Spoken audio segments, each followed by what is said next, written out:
Assalamualaikum warahmatullahi wabarakatuh. Halo teman-teman semua, perkenalkan kami dari kelompok 4. Pada video kali ini kami akan memaparkan mengenai praktikum mini riset yang telah kelompok kami lakukan dengan judul biosurfaktan dari daun kelor, Morinaga olivera, dan kulit pepaya sebagai deterjen ramah lingkungan.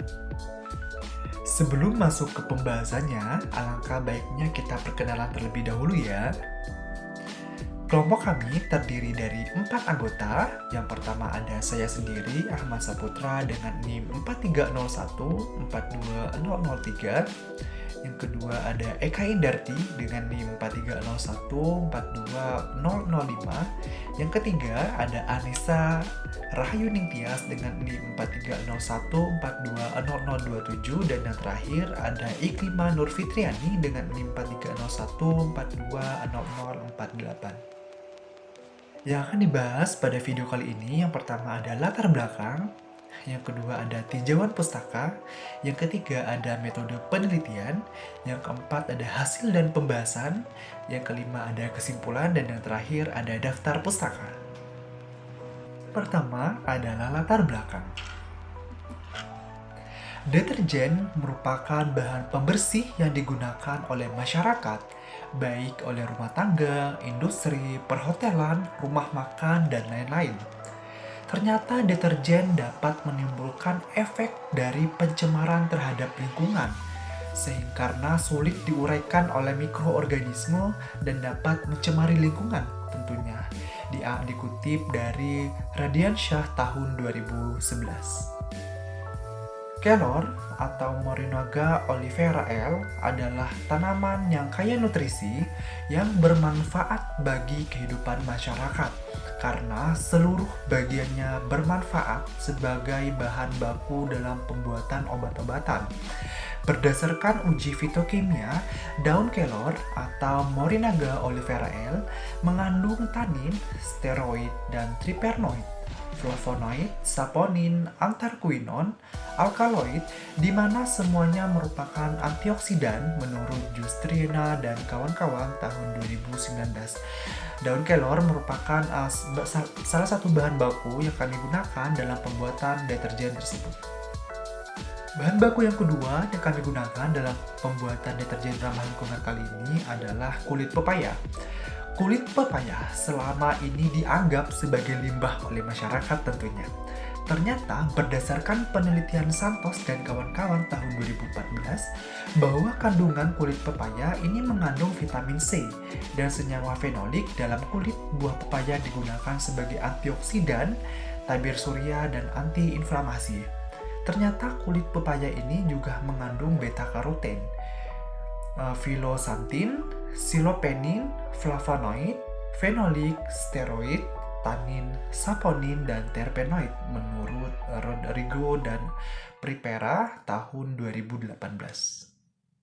Yang kedua adalah tinjauan pustaka yang nantinya akan dipaparkan oleh rekan saya. Selanjutnya adalah tinjauan pustaka.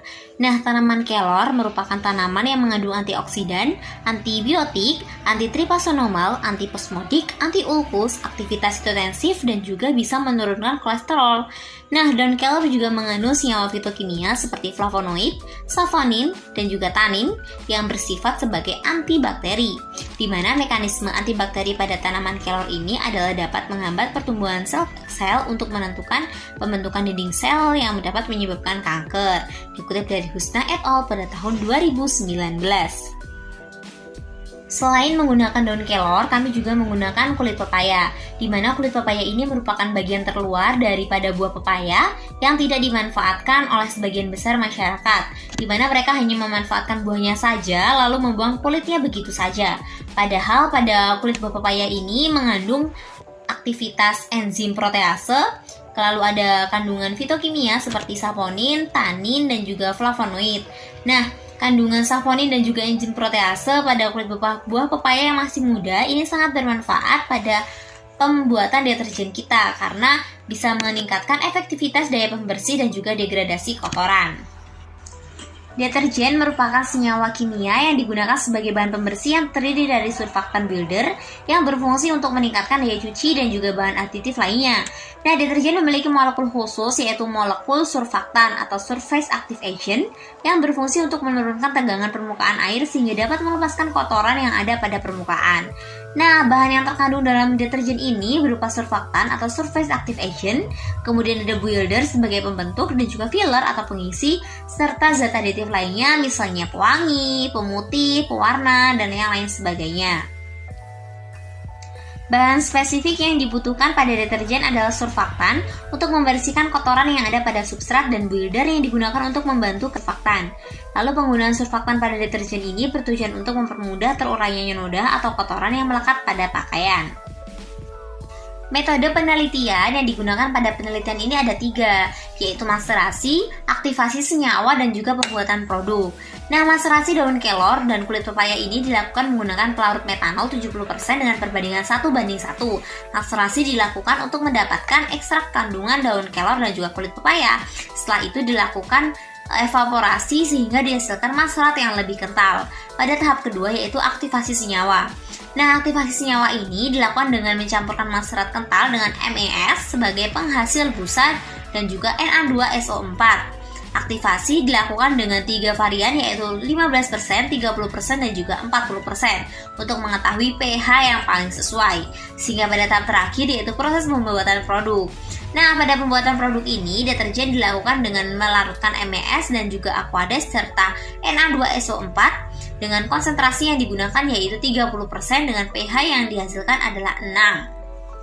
Pada proses pembuatan biosurfaktan, daun kelor dan juga kulit pepaya dilakukan ekstraksi maserasi terlebih dahulu dan juga dikeringkan selama di bawah sinar matahari selama 3 hari.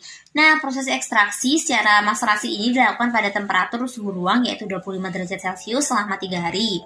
Setelah itu, dilakukan pada proses pemekatan atau evaporasi pada suhu 60 derajat selama 4 jam hingga dihasilkan maserat kental, yang kemudian maserat kental itu disaring menggunakan kertas saring, dilanjutkan dengan pada proses pembuatan biosurfaktan, hingga nantinya terbentuk biosurfaktan yang akan dianalisis di pH biosurfaktannya dan juga tinggi busanya.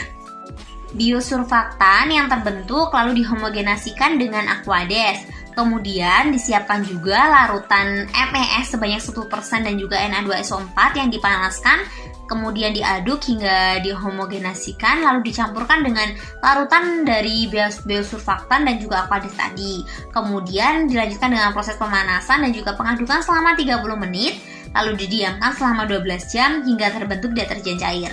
Nah, deterjen cair yang terbentuk ini akan dilakukan analisis hasil berupa uji organoleptis, uji pH deterjen, uji pH limbah cair deterjen, uji daya angkat noda, uji daya deterjenasi, dan juga uji antibakteri. Setelah uji itu selesai, maka dapat ditarik kesimpulan apakah deterjen yang dibuat ini layak untuk digunakan atau tidak. Baik, selanjutnya adalah pembahasan. Yang pertama adalah ekstrak daun kelor dan juga kulit pepaya. Pembuatan dari ekstrak daun kelor dan juga kulit pepaya ini dilakukan dengan metode maserasi yang dilakukan selama kurang lebih 2 hari pada suhu ruang. Kemudian, maserat yang dihasilkan diuapkan pada ratori evaporator pada suhu 60 derajat sehingga menghasilkan maserat kental. Yang selanjutnya adalah pembuatan biosurfaktan. Pembuatan biosurfaktan dilakukan dengan mengencerkan maserat kental yang telah didapatkan dari proses maserasi dan ditambahkan dengan Aquades pada volume tertentu, sehingga diperoleh konsentrasi dengan variasi 15%, 30%, dan juga 40%. Kemudian selanjutnya dilakukan analisis pada produk biosurfaktan. Analisis yang pertama dilakukan adalah analisis uji nilai pH. Hasil uji pH dari pembuatan biosurfaktan ini adalah senilai pH 4. Hasil ini bersifat asam karena bahan yang kami gunakan adalah kulit pepaya yang matang sehingga mempengaruhi hasil pH dari biosurfaktan tersebut. Untuk uji yang kedua yakni uji tinggi busa. Nah, pada gambar A di samping menunjukkan pembentukan busa sebelum didiamkan selama 5 menit. Sedangkan pada gambar B di samping menunjukkan pembentukan busa setelah didiamkan selama 5 menit. Tinggi busa ini mengalami penurunan setelah didiamkan selama 5 menit. Namun, busa yang terbentuk tetaplah stabil. Untuk uji yang selanjutnya adalah aktivitas antibakteri. Bakteri yang menempel pada kain berpotensi untuk menjadi penyakit yang cukup berbahaya. Kebersihan dari handuk, spray, sarung bantal, dan juga peralatan kain lainnya yang tidak diperhatikan dapat menjadi tempat hidup bagi bakteri seperti Staphylococcus aureus, E. coli, Klebsiella pneumoniae, dan Pseudomonas. Menurut Sinclair pada tahun 2006 menyebutkan bahwa bakteri Staphylococcus aureus dapat menempel pada pakaian kotor dan mampu menyebar ke pakaian lain, terutama pakaian yang lembab dan juga basah. Bakteri ini cukup berbahaya karena dapat menyebabkan infeksi pada kulit atau dapat meracuni makanan sehingga dapat menjadi penyakit yang serius. Nah, selanjutnya yaitu analisis produk biosurfaktan. Yang pertama yaitu analisis aktivitas antibakteri. Kelompok kami melakukan penelusuran studi literatur untuk melakukan analisis aktivitas antibakteri pada bahan yang digunakan sebagai bahan baku pembuatan deterjen yang kami buat. Nah, berdasarkan hasil penelitian terdahulu, ekstrak daun kelor dan kulit pepaya memiliki potensi sebagai antibakteri. Penelitian yang dilakukan oleh Agusti dan Samsu Maharto pada tahun 2013, kemudian Dima et al. Pada tahun 2016, dan Kinara et al. Pada tahun 2020 menunjukkan bahwa ekstrak daun kelor memiliki aktivitas antibakteri terhadap bakteri Escherichia coli dan Staphylococcus aureus. Kemudian penelitian yang dilakukan oleh Yunita et al. Pada tahun 2020 menunjukkan bahwa ekstrak etanol daun kelor memiliki aktivitas antibakteri terhadap bakteri Pseudomonas aeruginosa. Nah, selanjutnya penelitian yang dilakukan oleh Roni et al. Pada tahun 2018 menunjukkan bahwa ekstrak kulit pepaya memiliki aktivitas antibakteri terhadap bakteri Escherichia coli dan Staphylococcus aureus. Nah, selanjutnya penelitian dari Marbun dan Sitomorang pada tahun 2020 menunjukkan bahwa ekstrak kulit buah pepaya California memiliki daya antibakteri terhadap bakteri Escherichia coli. Pada penelitian yang dilakukan oleh Trisna dan Nizar 2018 menunjukkan bahwa terdapat daya hambat pada ekstrak kulit buah pepaya pada bakteri Staphylococcus aureus, namun tidak terdapat daya hambat pada bakteri Escherichia coli. Nah, kemampuan atau daya aktivitas antibakteri ekstrak daun kelor dan kulit pepaya ini dikarenakan adanya kandungan senyawa flavonoid, alkaloid, saponin, tanin, dan terpenoid.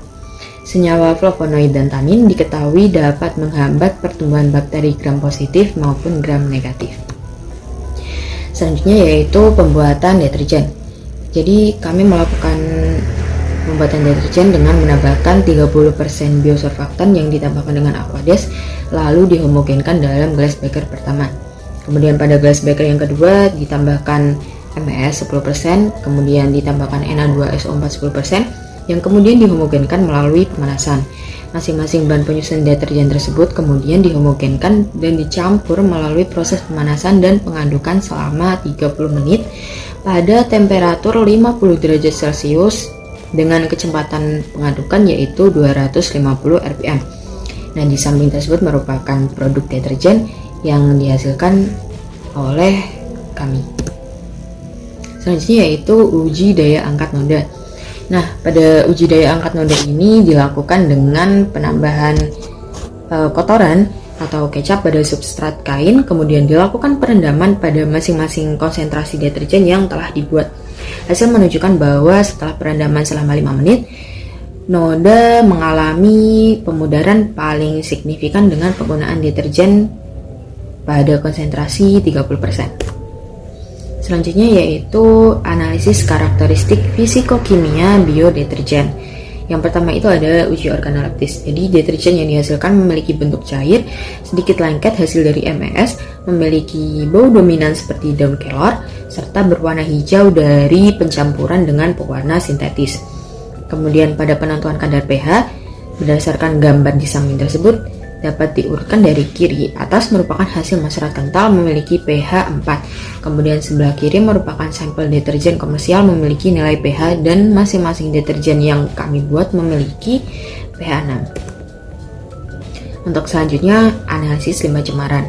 Nah, analisis limbah cemaran ini dilakukan dengan penentuan nilai pH. Nilai pH yang dihasilkan dari air limbah bekas cucian masih berada dalam rentang baku mutu air limbah yaitu sebesar 6-9. Apabila kadar pH terlalu asam atau terlalu basa, maka akan menimbulkan gangguan ekosistem di perairan. Nilai pH dari deterjen alami ini diizinkan untuk dibuang ke lingkungan karena berada di bawah nilai pH maksimum yang telah ditentukan yaitu 8.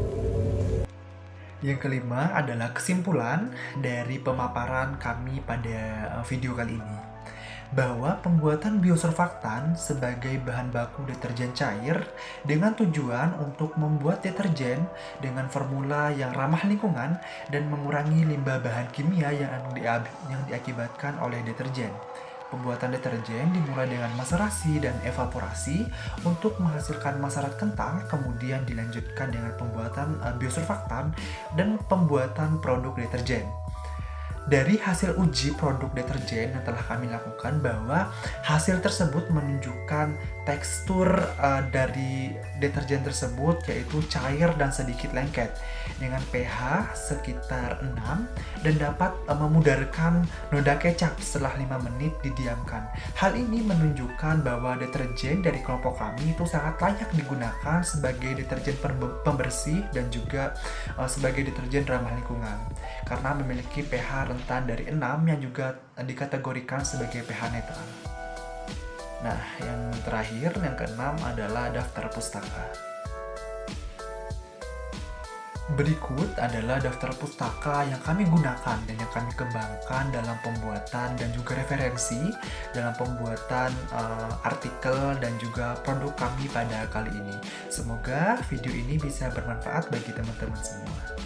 Oke, sekian itulah pemaparan dari hasil praktikum mini riset yang telah kelompok kami lakukan. Semoga video ini bisa bermanfaat bagi teman-teman yang menonton video ini dan juga sebagai motivasi nantinya dalam pembuatan atau sebagai wirausaha dalam pembuatan deterjen yang ramah lingkungan juga. Nah, semoga bisa bermanfaat bagi teman-teman semua. Saya akhiri. Wassalamualaikum warahmatullahi wabarakatuh. Sampai bertemu di video selanjutnya. Terima kasih.